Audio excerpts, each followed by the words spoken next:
Assembleia, público que nos assiste, pessoal da galeria, tanto os auditores fiscais, como o pessoal da defesa dos direitos do consumidor.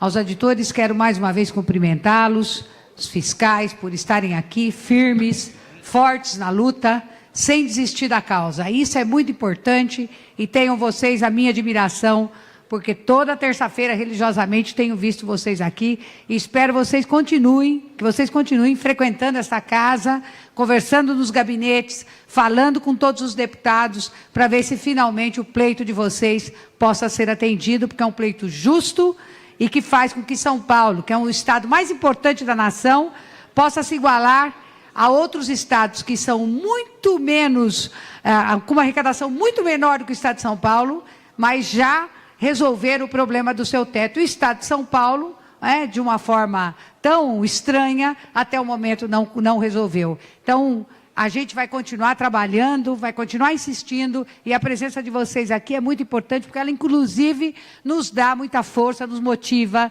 para que nós possamos continuar nessa batalha. Então, são muito bem-vindos sempre. E o pessoal dos direitos da defesa do consumidor. Vocês têm um papel fundamental também, que são importantes porque já estiveram aqui em semanas anteriores e nós sabemos que, infelizmente, nós temos parcela de pessoas que estão no campo da produtividade, seja de serviços, na área de serviços, seja na área de comércio, seja na área de indústria, seja na área de vendas, do que for, que, às vezes, costumam lesar o consumidor. E a defesa dos nossos consumidores, ela tem que ser feita de uma forma intransigente, com responsabilidade, com imparcialidade, com isenção e, sobretudo, com justiça, protegendo aqueles que mais precisam. Mas eu quero fazer coro um pouco, senhor presidente, com o deputado Jorge Caruso, que falou a respeito das emendas. Olha, vou dizer uma coisa para vocês, Caruso. Eu tenho andado por muitos municípios, e municípios pequenos, com os quais eu tenho uma relação já desde quando iniciei meu trabalho aqui.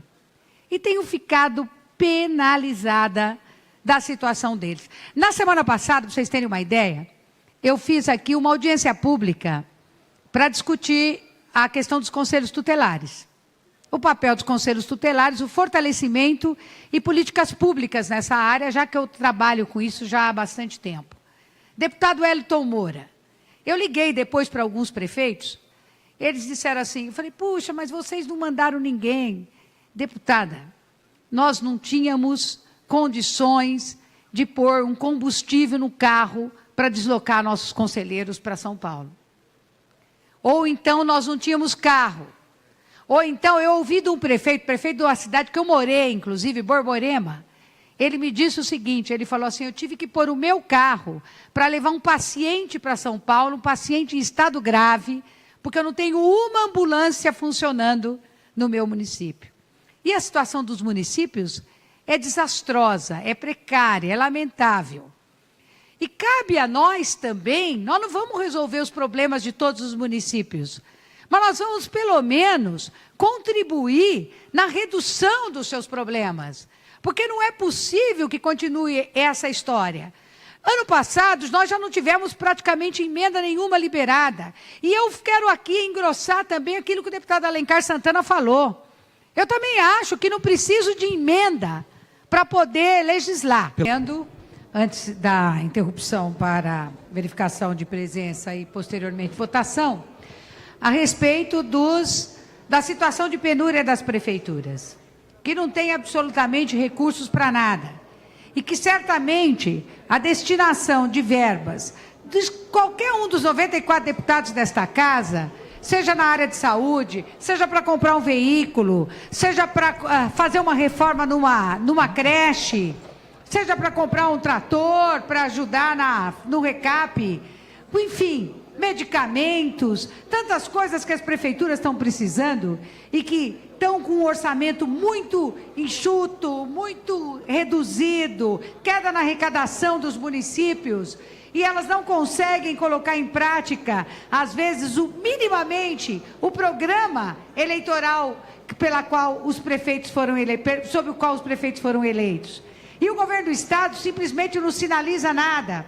através das emendas desses deputados e deputadas desta casa, numa absoluta relação de desrespeito àquilo que nós temos já há muito tempo conseguido obter, mesmo com muita pressão, a duras penas, mas a gente às vezes consegue a liberação de alguma emenda, seja para prefeituras e seja para as entidades também, entidades estas que passam enormes dificuldades.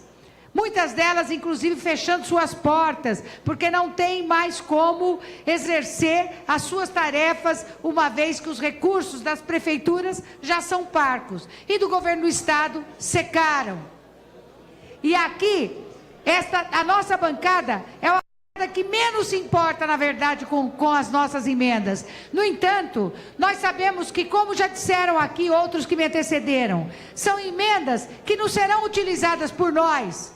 Não é para nós, mas é para beneficiar o conjunto da população paulista, em especial a população que mais precisa, porque é essa que precisa do braço do poder público, porque outros segmentos de classe social mais alta não tem tanta necessidade e pode às vezes arcar com os custos de comprar um medicamento, pode arcar com os custos de pagar uma consulta médica, pode arcar com os custos de fazer uma viagem para se deslocar para um outro local para tratar de algum problema da saúde, colocam seus filhos em escolas particulares, ao passo que a população mais pobre não, ela mais do que ninguém precisa, sobretudo num momento de crise como este, de alto índice de desemprego. São mais de 14 milhões de desempregados, provocado por esse governo golpista que aí está. Se o governador pudesse fazer as contas melhor, talvez ele tenha perdido as aulas de matemática na escola, quando der isenção dos medicamentos, juntamente em parceria com o prefeito de São Paulo, senhor João Dória, que receberam de algumas poucas indústrias farmacêuticas uma doação de medicamentos, e em troca deram uma isenção que totaliza, segundo a Rádio CBN, 66 milhões de reais. Se o governo do município de São Paulo comprasse esses medicamentos, ele pagaria 35 milhões de reais. Portanto, o governo deixou de arrecadar, está abrindo mão, desculpe-me, de uma receita de 31 milhões de reais, numa conta pequenininha, e ainda está recebendo medicamento com menos de 12 meses de validade, o que não é indicado pela Anvisa, que medicamentos com menos de 12 meses de validade sejam disponibilizados para o consumo.